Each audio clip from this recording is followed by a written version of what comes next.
All right, so I'm back with another episode of The Look and the Lesson.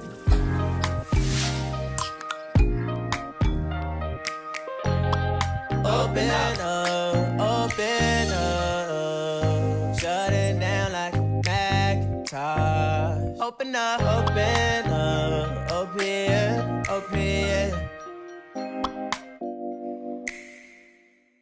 So I'm doing a real simple look today. Run to the grocery store real quick.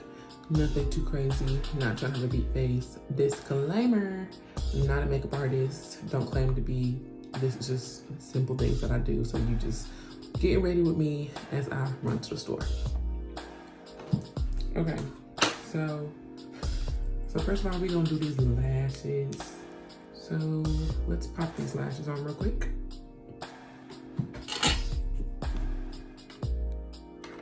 One, two. All right, so today's story that we're getting a lesson from is actually a throwback from when I was in high school, okay? So get my foundation and start the story. So I was in high school. I was a senior in high school at this time. And like every other high school girl, or most high school girls, I should say, I was boy crazy. And there was a particular boy who I met at the library. I've been a hustler since high school, and I used to tutor when I was in high school, so I've always been a tutor. So I have lots of, sorry for the loud noise, lots of tutoring experience. Oh gosh, okay, yes, I have lots of tutoring experience. So in high school, I would tutor at the library, which was like right across the street from my school, my high school. So it was nothing for me to walk across the street to go tutor. So my students were like in elementary school, and their parents would drop them off after school. So I'll meet them at the library and it would be all good. So this one particular day, I was waiting on my student and they never showed up. And as a senior, I did not drive, so my sister would come and pick me up. So my sister also was a tutor too, but she was an adult tutor, and she would tutor people who couldn't speak English very well, and she would tutor them in the English language. So she was at the library too. I would ride home with her, and her student came, so I had to wait for her at the library until she got done tutoring because my student never showed up. So as I'm waiting, this guy who goes to my school, who is like this just kind of very mysterious guy, I don't really talk to him too much, but I've seen him around. I know that he goes to my school, comes up to me and starts kind of chit-chatting. We have like a cool conversation. I think he's kind of cute. So, you know, we had this cool conversation and we exchanged numbers. So we exchanged numbers, we were texting all that night, and that night happened to be after that I actually went to go get my ears pierced. Crazy story, I had strict parents and super just random parents, and they didn't let me get my ears pierced until I was a senior in high school. Story for another day. But so we texted all that night. We probably were texting pretty consistently for about a week. And I didn't really see him too much at school after that. And then when I thought about it later on, up until that point, I hadn't seen him at school in a while. I just knew that he did go to my school at one point in time. It's gonna be key for the story. So we exchanged numbers, of course. We're texting all the time. I'm telling my friends, oh my gosh, I'm texting this new guy. I never tell them who it is, but I'm like, yeah, he goes to the school. And they're kind of like, who is it? Like, who is this guy? And I'm just like, I'm calling him by his nickname so that nobody knows like his real name. I know his real name, but I'm not telling anybody because I kind of want it to be like a little pop out thing. And then I also don't know if it's going to be serious or not. So I don't really say too much. So one night, he texted me and I think I didn't respond back to him quick enough, and he got upset with me and was like, why aren't you texting me back? What are you doing? Where are you at? Like, what's going on? So I'm just like, oh, my bad. Like, I was doing something and, you know, but now I'm free. Like, what's up? Are you okay? And he was like, yeah, I had a really tough day today. And he was just kind of telling me about his problems, and being the super naive, nice girl that I am, I'm like, oh, I'm so sorry to hear that. Is there anything that I can do to like make your day better? He was just like, no, but I just want to like see you after school tomorrow. So I was like, okay, cool. That's fine, whatever. So we set up plans to meet.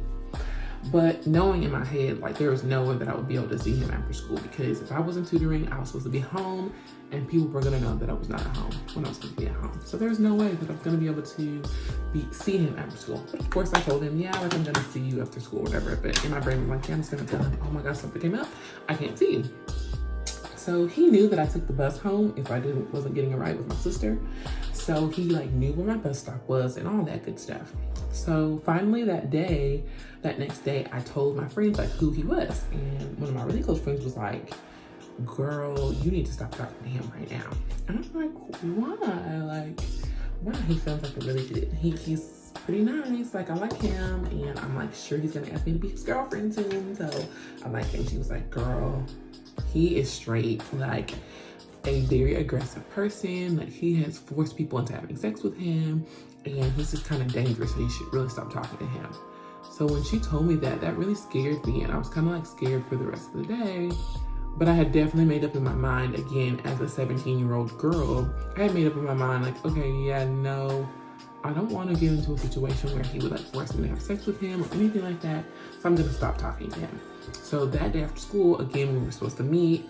I completely stopped talking to him. At that point, I'm sure blocking was a thing. I didn't know it was a thing, so I didn't know how to block people. So I just avoided his texts and calls. So all after school, he's texting me like, where are you at? What are you doing? Da, da, da, da, da. And I never respond. Then I get home and he's texting me, blowing up my phone, calling me, texting me all day. And I'm like, oh my gosh. So he keeps sending me messages like, why are you not answering? What's going on? Babe, I love you. He started saying he loved me. He was like, I can't believe you're doing this to me. It started from, I love you, please come back, to, I can't believe you're doing this to me. I'm gonna find you. I know where you live at. I'm gonna come get you. I'm going to come, like, he didn't say he was gonna kill me or anything, but like, he was like, I'm gonna come get you. I know where you live. I know where you get off the bus at. So I got scared because I'm like, maybe he does know all this stuff. So I'm really debating whether I should tell my parents. First of all, my dad would be like super pissed, like, who is this guy? I'm going to have to kill him now. So I was like, if I tell my dad, he's gonna like go crazy. If I tell my mom, she's gonna call the cops, or I don't even know what's gonna happen. And then I thought about telling my sister because I felt like she may be able to give me some advice, but I felt like she would be so scared that she would just be like, I don't know what to do. You need to just tell mom and dad. So I didn't tell anybody. I just like let him send me all those messages. But I told myself that I was gonna save all the messages just in case something popped off, something went down, and I could show that he like was stalking me. So he's texting me all throughout the night. In the middle of the night, I'm like, can't go to sleep because I'm afraid he really does know where I live. I can't go to sleep. I'm super scared. Again, 17-year-old Tiffany is like, I don't know what to do. I really gotta like, if he keeps this up, I'm gonna tell my parents. So the next day at school, I'm like looking over my shoulder. Again, I take the city bus, not the school bus, but the city bus to school. So I'm like looking over my shoulder, watching everywhere that I go, and I see him at school. But I tell my friends like what happened. They're like, okay, we're gonna like be around you, so if anything tries to pop off, somebody, there'll be a witness.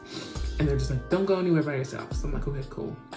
And we see him at school, and we just like walk the other way. Like we see him standing in like kind of the courtyard area where people hang out before school. We walk the other way. My friend tells me like, he's not even enrolled in school right now. Like he got kicked out.